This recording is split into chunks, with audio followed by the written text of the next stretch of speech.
Panginoon, na kayo po yung tanging bisita namin Lord sa oras na to. Kayo po, Panginoon, yung tataas namin Lord sa aming mga buhay, Lord. Panginoon, turuan mo po kami, Panginoon, sa pamamagitan ng Banal na Espiritu na magpakumbabalo ka. Lord, alisin niyo po, O Diyos, ang lahat ng pride sa aming buhay, Lord. Hallelujah, upang lubos, Panginoon, na makakilos, O Diyos, sa kapangyarihan mo sa aming mga buhay. Lord, sa iyong papuri, Lord. Hallelujah, Lord God. Hallelujah, Lord. Hallelujah, Lord Jesus. Bless you, Lord God. We glorify you, Lord. Hallelujah, we love you, Lord God. Yes, Lord. Narito kami, nagpapakumbaba, sumasamba sa iisang Diyos. Hinahanap namin kaligtan ng iyong mukha, sumasamo sa iyong pagkilos, at sa ibig na amin tanging dalangin, kami tatapuin. Iparanas mo sa amin ang iyong kapangyarihan, ipamalas mo sa amin ang iyong kalwalhatian, hanggang ang aming kaluluwa ay mapuspos ng lubusan, at sa aming kalagitnaan bumaba ang kalangitan. Dakila ang iyong ngalan,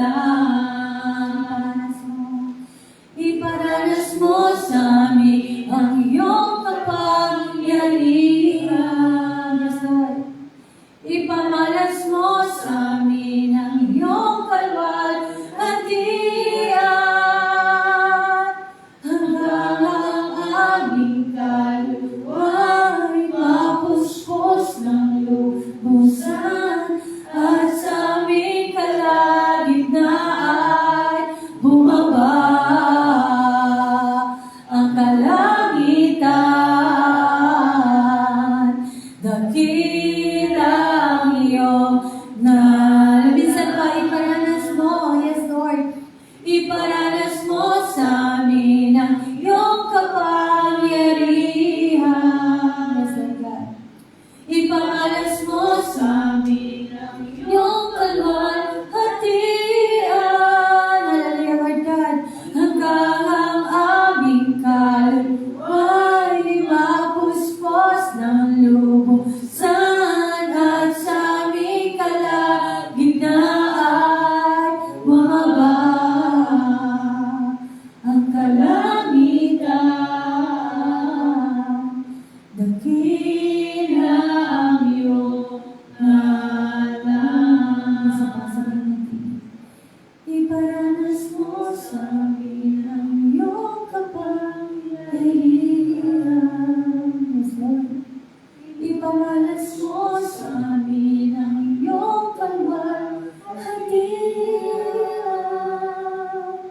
hanggang ang aming kaluluwa ay mapuspos ng lubusan, at sa aming kalagitnaan bumaba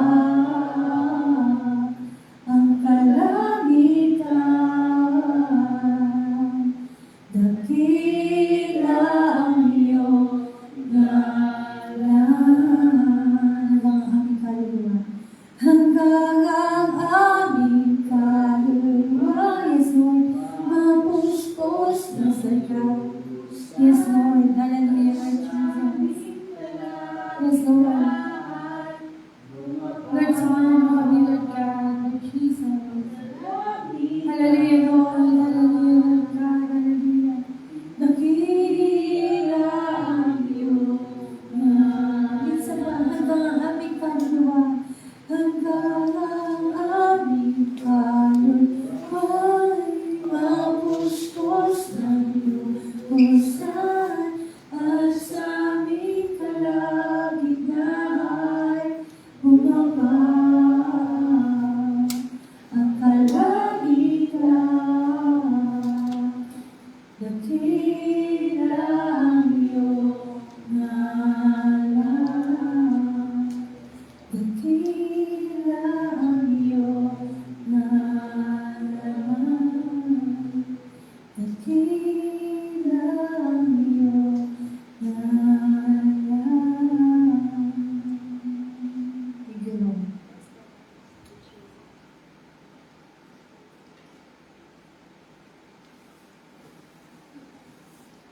Hallelujah. Father God, maraming salamat po sa araw ito. Patuloy namin kayong tinataas. Patuloy namin kayong pinapupurihan.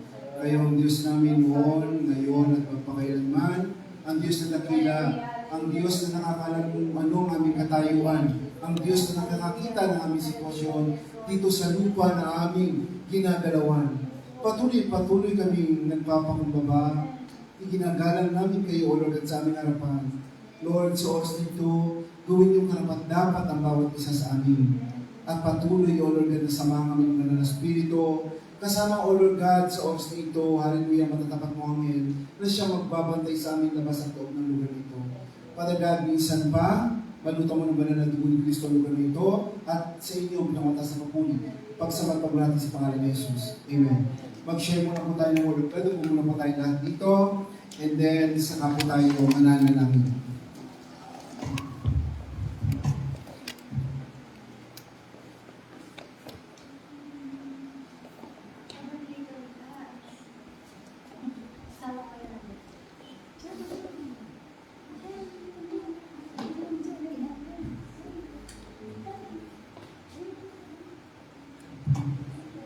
Ang topic natin sa araw na ito, Ragansi, ipat kayo dito para isa lang itong aking mata. Dito lang kayo.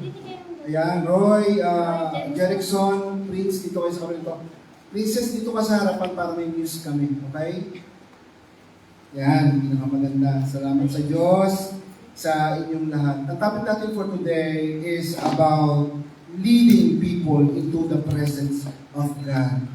Yun ang pinakamasarap. Yung i-lead natin, yung mga dadalahin natin sa presensya ng Diyos.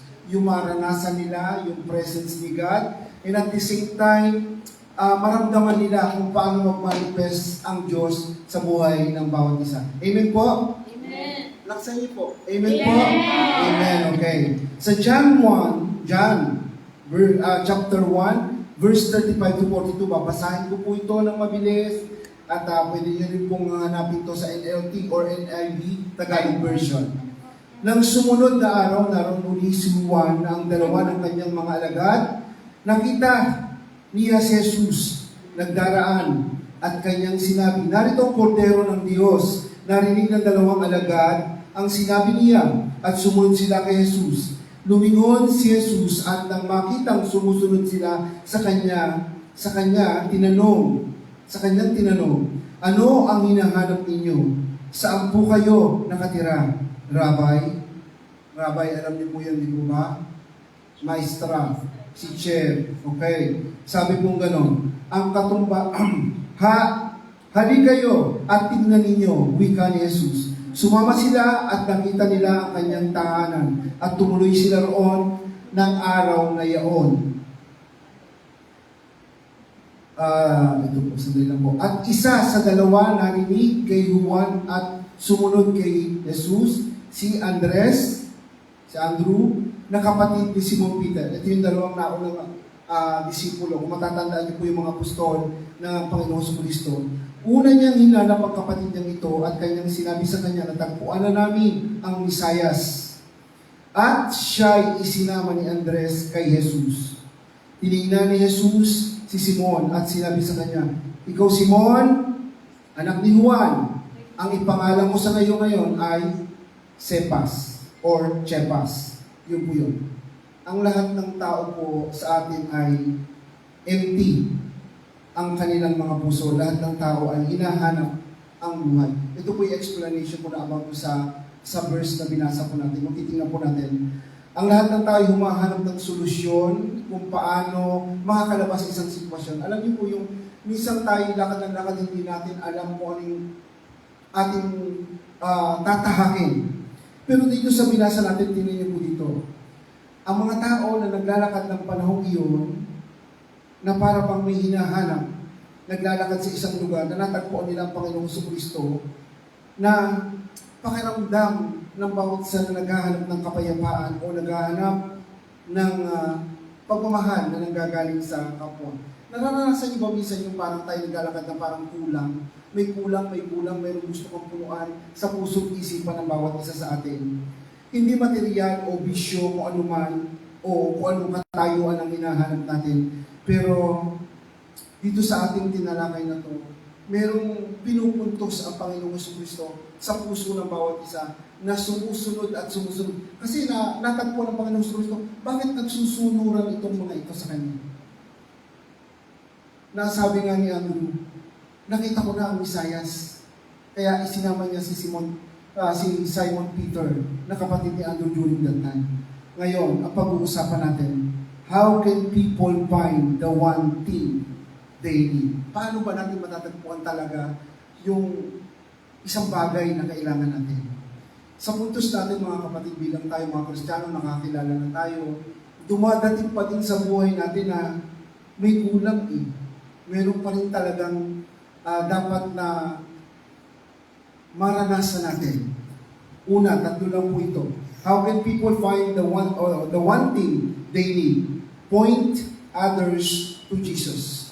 Kasi hindi pwedeng isama natin ang isang tao sa atin. Kailangan sa simula pa lamang, alam na natin yung bitbit natin to point them directly to Jesus. Yun yung ating gustong iitahang dito. Kung makita natin yung pinaka-chapter and verses na binasa natin, nung sinundan nila, para bang naramdaman ni Andrew, may kakaiba. Alam niyo yung yung tibok ng puso. Na minsan tayo, pagka meron tayong mga baguhan, may mga isinasama tayong kapatiran dito, kahit sabihin mo kasama niya, pero iba yung tingin mo, iba na yung lukso ng puso ko sa kanya. Pagkakakita ko pa lang, parang magkakasundo na kami. At meron namang tagal-tagal na dito, hindi naman tayo nagkakasundo. Di po ba? Yung pag-iram ko. Grabe, hindi yan. Wala yun. Sabi dito, ang mga tao ay may kanya-kanyang sinusundan at kanya-kanyang iniidolo. Umaasa sila sa makapagbibigay sa kanila ng magandang buhay. Titignan niyo nga po naman sa atin po. Sa Pilipinas lang talaga ako nakakita sa Italia, parang meron din naman dito, pero sa atin linggo-linggo may concert, linggo-linggo may fiesta, linggo-linggo may artista. Puno lagi! Di mo ba? Sa Mario Fiesta, pinunta ng 4 na artista, puno ang Coliseo, puno ang gymnasium. Di mo ba? Ganon silang mag-idolo that time. Pero hindi nila alam, ito ba talaga makakapagbigay sa kanila ng magandang buhay about doon? Sa ating mga anak ng Diyos na patuloy at patuloy, na inaakay at sama-sama talaga tayo sa tagumpay ng ating Panginoon, makikita talaga natin kung ano ba talagang hinahanap natin. Which is number 1, kapayapaan at kaligtasan. Yun ang bit-bit-bit-bit na kailangan nating malaman, good morning po sa inyo, at mahanapin sa atin na tayong mga anak ng Diyos na dapat nating maintindihan. Good morning po, Pastor. At dapat natin maunawaan ng lahat ito. Sir Lori, sa inyo lahat, good morning. Na dapat natin maunawaan ng lahat ng ito. Kaya doon pa lamang kay Andrew at saka kay Simon Peter, naramdaman na nila, na-realize na nila na kailangan, parang ito yung talagang kasagutan sa pangangailangan nila that time. Kaya nga lahat tayo mga kapatid, bringing soul inside the temple, it is not just because the church, it is not because the pastor or yourself. It is because God or Jesus for their lives. We have to point right away Jesus sa kanilang buhay. Kasi mahihirapan tayo na, sis, gusto ko talaga sa church nyo, ang ganda, parang pamilya, ang babait ng mga tao, ang bubuti ng mga tao, which is not, pero part yun na talagang maganda. Ang gesture, hospitable, pero point them right away who is Jesus. Yun yung number 1 na dapat natin sanayin o ibigay sa kanila. Let's them point right away sa mga bagong sinasama natin, who is Jesus. Ano ba talaga ang dapat natin gawin sa Panginoong Jesucristo? Una, palalamin natin ang relasyon, kilalanin natin ang Panginoong Jesucristo, and at the same time, sama-sama natin ilalapit sila sa Panginoon. Hindi yung lumalago tayo, dumadami yung kwantita, pero nawawala ang kwalita. Amen. Di po ba? Hindi yon. Pag tayo nag-aakay ng mga tao, una pa lamang, like what I said sa mga baguhan natin na nakausap natin, nagpapakounsel sa atin, sabi ko, Toy, bawal na itong ganito. Hindi mo na dapat pinuposto. Right away sinasabi ko, kung ako'y kinikilala mo na tatay mo, kung kinakilala mo sa Panginoong Jesucristo, do not do that. nakatingin, nakangalang sa akin. Siyempre, nasanay tayo sa mundong ginagalawan natin eh. Right away, sinabi ko sa kanya, kailan ko pasasabihin ng mga bagay na to? Pagdaan ng panahon? Hindi. Kaya sabi ko sa kanya kagabi, sabi ko, to, hindi dapat yun. Kasi ang bounce back nito, lahat sa iyo. Paano ka makakapag-evangelize? Na ikaw mismo, bit mo, Panginoon Kristo, pero nasa likod mo, ginagawa mo pa rin yung mga bagay na kamunduhan. Paano sasabihin, lumapit mo tayo kay Jesus, anong bit mo, anong testimonya mo sa Kanya? One thing na dapat natin i-testify sa kanila, binago tayo ni Jesus Christ. Amen po mga kapatid, mga kapatid. Amen po sa inyo? Amen. That is the first. Point others to Jesus. The second one, sabi, sandali lang po. Number 2, ni-scroll ko po kasi. Sabi dito, invite others to experience Jesus. Kasi mga kapatid, pagdating ng mga in-invite natin inside the church, kumbaga, attendees sila, naupo sila dyan, mas nai-experience sila at nakikita yung kasamahan nila, yung kilos at galaw dito sa loob ng church. I-point out kagad natin sa mga bago how to pray. Pray and pray. Kasi yun lang yung way and key para ma-experience nila si Jesus Christ sa buhay nila. And that is the key na dapat natin ituro sa ating mga kapatiran. Kasi mahirap na tumatagal na si kapatid dito, 1 taon, 2 taon, 3 taon, 4 na taon.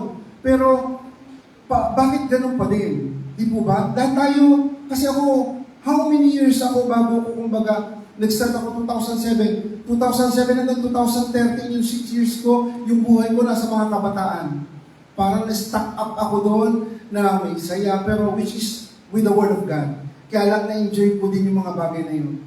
Nung nag-start ako na mag-handle na mas marami kaysa sa mga youth, pero actually ang youth ko talagang 40 to 50 na, pero ngayon, mas madami bilang tatay ng church, lahat tayo darating sa punto. Hindi naman kasi ang puntos dito ay position no, carrying. Yung mga dinadala nyo dito, it is our responsible at accountable tayo kay God kung sila talaga ay mawawala, mabibitawan natin, at hindi na natin sila maaakay. Sabi po sa John 1:38 to 39, ito po yung eksena doon sa binasa ko. Lumingon si Jesus at makitang sumunod-sunod sila sa kanya. Tinanong niya, anong hinahanap niyo? Siguro ay nakatingin lahat sa ganyan, paghahanap ng ganyan. Hindi makita kung ano bang gusto nilang ma-meet, kumbaga. Sometimes, ganun din dito sa loob ng church, isinama mo sila dito, nakatingin sila ganyan, may hinahanap. Anong kulay ng inyong kurtina? Sinong nagpagawa niya? Sinong ganyan? Parang yung kagad na nakikita niya, hindi natin matumbok na nung pumasok ka, ano bang bibig mo, ano bang dala mo? Si Jesus ang karap natin. Meron ka bang ilalatag? Meron ka bang dapat ibigay na gusto mong hindi mo na kaya? Alam niyo yung meron ng relasyon sa ating Panginoon, ito kagad yung ugnayan na ituro natin sa kanila. Kasi tumatagal yung panahon, hindi natin alam, kilala mo ba talaga ang Panginoong Kristo? Tingnan niyo po dito, sabi dito, halika kayo, tingnan ninyo, wika ni Jesus. Sumama sila at nakita nila ang kanyang tahanan, tumuloy sila noon, at sa araw na yon, nung sila'y magkakasama, ika-4 na hapon na yon, nung pumunta sila. Which is, kung titingnan natin, nung hinahanap ni Jesus Christ ang tunay na tahanan, when He was 12 years old, alam niyo yon, nung siya ay nawala doon sa Jerusalem, siguro ito'y group 2. Kasi kung si Mary lang at si Joseph ang kasama, hindi nila bibitawan si Jesus Christ eh. Minsan pag group tour, ang mga nanay din, kung saan nakatingin. Baka ngayon na nakaahon ng chita si Mary, ganun din si Joseph, na wala si Jesus Christ noong that time. Kaya yung 12 years old na batang ito na si Yesu Cristo, inanap niya yung lugar, tapos nung nakipag-usap na si Mary doon, binalikan nila, anong ginagawa mo dyan? Hindi niyo ba alam? Ito ang aking tahanan. Di po ba? Kaya dapat tayo matuto na i-encourage natin. This is the only temple that we can gather together with Christ. Kahit masabihin natin na ang church o ang simbahan, kahit nandun ang Diyos, nandun ang demonyo, but if your heart is pure kay God, the Spirit of the Lord is in you. Amen po? And then, the last, share your personal encounter with God. Sa John 1:40-41, ito yung last verse on this chapter na pag-uusapan natin. Sabi, ang isa sa dalawang nakarinig kay Juan na sumunod kay Jesus ay si Andres na kapatid ni Simon Peter.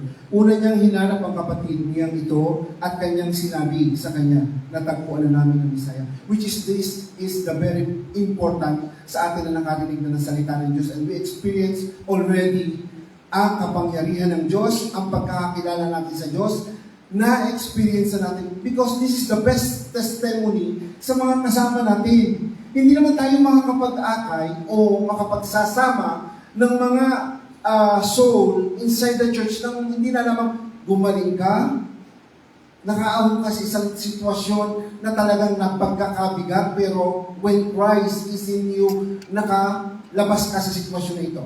Di po ba? Tandaan niyo po lahat na nangyayari sa atin, any circumstances, any trials, anything na hindi maganda o pagsubok man ito, God allows because He is also responsible to give way, to exit doon sa ating sitwasyon. Pipiliin mo ba to na manatili ka doon o talagang pupuntahan mo yung sabi ni Jesus Christ, ito ang palabas niya. Kaya naman tayo nagre-remain doon sa sitwasyon na yun, ini-entertain mo eh. Ini-entertain natin yung pagsubok, ini-entertain natin ito. Kaya tumatagal ang mga bagay na ito. As a Christian na matagal na tayo nananampalataya sa Diyos, we need to evaluate every day yung ating pagiging isang Kristiyano. Kasi napakahalaga nito sa harap ng Panginoon. Kung patuloy at patuloy tayo naglilingkod na kumbaga, doppio faccia, sabi nga ng Italiano. Pag nasa church ka, ito, makinis. Kasi meron ka mga cream na nilagay. Pero pag nasa labas ka, tatanggalin ang lahat yan, na may maskara na yan, lalabas at lalabas kung ano yung natural natin. Tandaan nyo mga kapatid, kung tayo ay nakakilala at the age of 35, yung 1 year natin hanggang 35, yun yung nakasanayan natin. On that 35 po, ako tulad ko, 54 na ako, 37 ako nakakilala. On my 18 years na nakakilala, hindi ko masasabi na I'm a perfect Christian. Wala po. Pero salamat sa Diyos kapag tinatawag ko siya sa gitna ng kahinaan, salamat sa Diyos sa lahat ng pagsubok na aking tinadaanan. Siya ang aking nilalapitan. Napaka-importante po nito. Diba sabi nga po sa atin, unahin natin siyang lapitan kaysa kung sino man. Sapagkat hindi tayo nakatitiyak na yung malalapitan natin, kapareho pa rin ang puso ng Panginoon kahit na mahigpit ang ating pinagdaraanan. Amen? Kasi magkakaiba ng puso Iba ang tao, iba sa Diyos. Ang Diyos, tandaan nyo, forgiveness, love, acceptance sa atin na tinanggap tayo kahit anong klase ng kasalanan meron tayo. At yun ang lagi natin paghahawakan. Mamuhay ng may kabutihan, may saya sa puso, galak galing sa Kanya, at huwag tayong manahan sa alam mong hindi naman Espiritu ng Diyos ang nasa atin. If the Holy Spirit is in you, do not entertain kahit small gap na magbibigay sa atin ng million demonic spirit. Napakadami ng demonic spirit or evil spirit. Iisa lang si Satan, no? Pero ang daming alagad.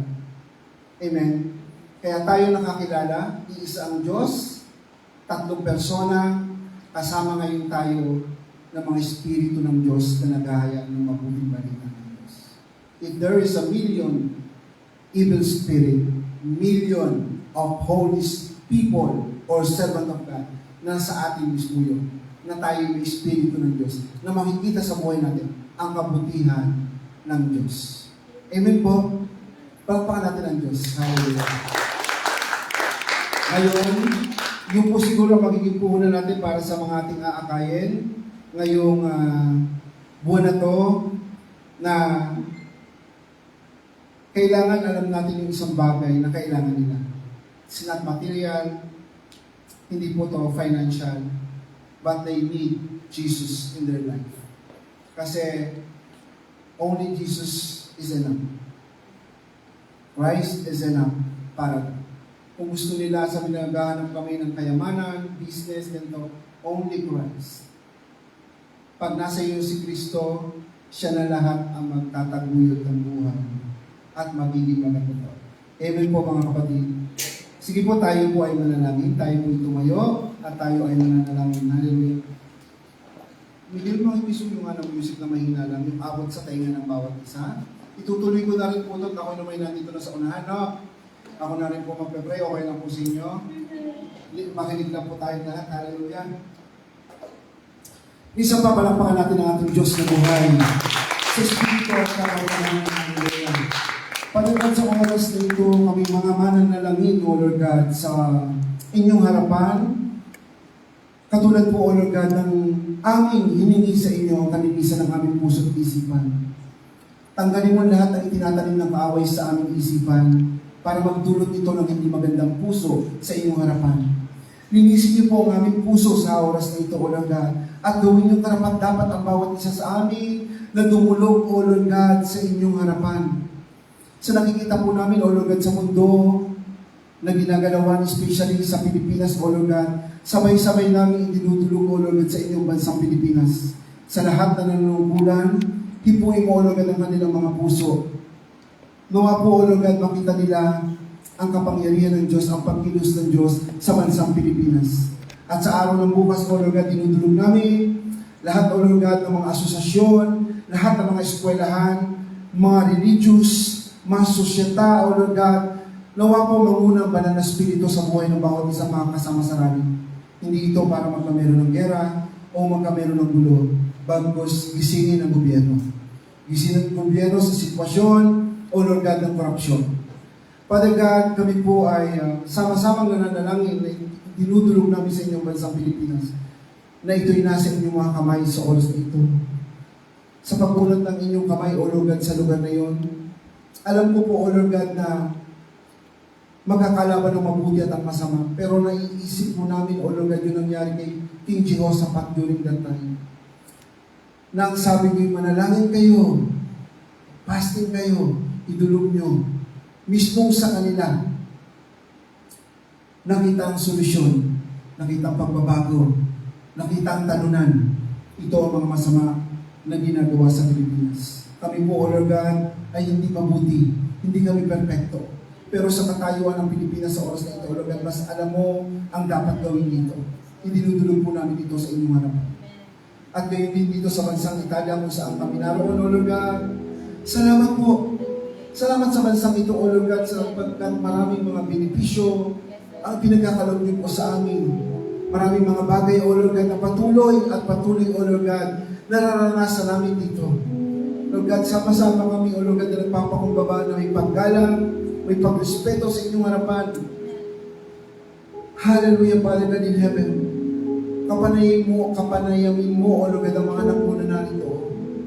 Buksan mo ang puso ng bawat isa sa amin, O Lord God. Itong puso, O Lord God, na ito, na pinagbumulan, O Lord God, ng kilos ng katawan, ng mga salita ng aming mga labi. Lord, i-restore mo sa amin yung love coming from you. At alam namin, O Lord God, na yung pag-ibig na ito, mas madali namin i-share kung punong-puno, O Lord God, itong puso namin ang pag-ibig mo. At ang isip namin, O Lord God, punong-puno ng kaalaman na nanggagaling sa inyo. At pag pinagtagpo ang dalawang ito, O Lord God, wala kang makikita gulo, wala kang makikita, O Lord God, na masama sa harap mo, kundi ang mga anak mo lamang na mananampalataya na naniniwala na nagtataas ng iyong pangalan, O Lord God. Sa oras na ito, dinudulog din namin, O Lord God, ang J1 family. Lord God, batid mo, O Lord God, sa oras na ito, sa lahat ng mga anak mo na narito, O Lord God, na inuuna ang kanilang buhay para i-dedicate, O Lord God, sa paglilingkod sa inyong templo. Batid niyo po ang lahat ng iyon, O Lord God. Sa lahat ng ministry heads, chairman, vice chairman, even yung members ng bawat ministry, idinudulog ko po sa inyo simula sa finance, men's, women's, O Lord God, children, youth, sa aming media, O Lord God. Patuloy, O Lord God, na kasihan mo ang mga buhay nila. Maglingkod na nandoon ang gagaling sa kanilang mga puso.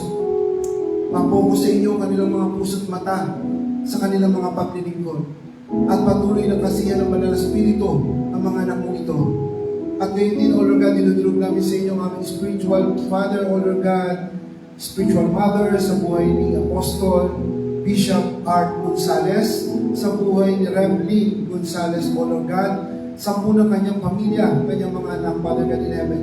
Kung paano mo ginagamit ang mga pamilyang ito, O Lord, hallelujah, kung paano ang pagdaloy ng papapala, O Lord God, pinagkakaloob mo sa kanila, ipinaranas mo ang kapangyarihan sa kanilang mga kamay, sa kanilang mga labi, O Lord God, dadaloy ito sa lahat ng churches sa buong mundo. Sa lahat na nasasakupan nila, sa lahat ng lugar na mapupuntahan nila, sa pagtungtong pa lamang sa lugar na yun, O Lord God, nandun na yung kapangyarihan mo. Sa pagpulat ng kanilang mga kamay, O Lord God, nandoon, sasamahan mo, O Lord God, hallelujah, ang mag-asawang ito, aming spiritual parents, O Lord God. Patuloy, O Lord God, na makita sa buhay nila, O Lord God, ang ningning sa bawat lugar na kanilang pupuntahan. And even, O Lord God, sa buhay ng aming spiritual supervising pastor ng Europe sa buhay ni Jerry, patuloy namin dinudulog sa inyo, O Lord. Patuloy namin nilalatag sa inyo ang kanilang pamilya, ang kanilang church, O Lord God. Maging, O Lord God, yung paghahawak niya sa buong Europe. Maging, O Lord God, sa mga bagong bukas na church, O Lord God, hallelujah. Even, O Lord God, hallelujah, sa Barcelona, Father God, hallelujah. Sa Madrid, Father God in heaven. And also, Father God, sa Malta, na babago-bago din lang po at sa mga satellite, O Lord God, na babuhan dito sa Europa. Gamitin po ang inyong lingkod, O Lord God, na sa bawat tungtong nila sa lugar na yon, may exercise, O Lord God, yung gift mo sa church ng J1, O Lord God, ang inner healing deliverance. Father God, maraming salamat po sa araw na ito. Patuloy pa namin dinudulog sa inyo, O Lord God, ang patuloy na gawain sa araw na ito, sa practice, O Lord God, ng music team, sa aming worship leader, back-up, musician, O Lord God. Kayo po, O Lord God, ang mamuna sa kanilang mga buhay. And even, O Lord God, hallelujah, sa mga anak mo pa, O Lord God, sa mga dance, tambourine, O Lord God, samahan niyo po sila. And even tomorrow, sa aming Sunday service, O Lord God, sa aming opening prayer, tithes and offering, and even sa aming closing prayer, O Lord God, sa maghahayag ng salita sa kanyang lingkod, samahan niyo po kami sa simula hanggang matapos ang gawain ito.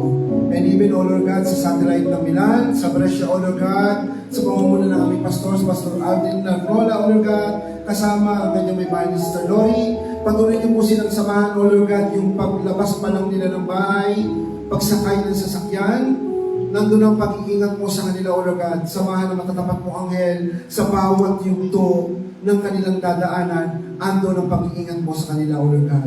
At maging sa lahat ng taga-Brescia, O Lord God, patuloy, O Lord God, na magamit mo ang bawat isa sa kanila, mamultiply, O Lord God, lahat ng plaques sa Brescia, O Lord God, at patuloy nandoon, O Lord God, ang pagmamahalan, pagsusunuran sa lugar ng Brescia, Father God. At Lord, maraming salamat po sa araw na ito, sa lahat ng mga anak mo, O Lord God, na may mga special prayer, desire sa kanilang pamilya, sa kanilang mahal sa buhay, sa lahat ng mga karamdaman, O Lord God.